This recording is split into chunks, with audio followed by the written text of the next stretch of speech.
সন্তান রেখাকে পুরোপুরিভাবে এইরকমভাবে কাটতে হয়, ঠিক আছে? এইরকমভাবে এই যে বিবাহ রেখাকে কাটতে হয়, তবেই কিন্তু সেই সম্পর্কটা বিবাহতে পরিণত হয়।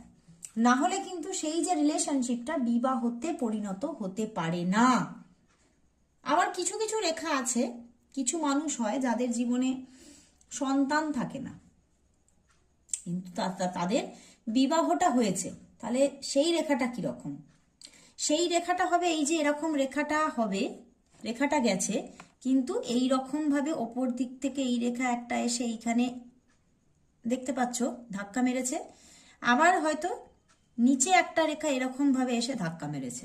তাহলে সেই রেখাটা কেটে গেল না, কিন্তু ওপর থেকে একটা রেখা এসে ধাক্কা মেরেছে, এইখান দিয়ে একটা রেখা এসে পাশাপাশি কোথাও ধাক্কা দিয়েছে, তবেই সেটা বিবাহ রেখা, কিন্তু তাদের সন্তান হয় না।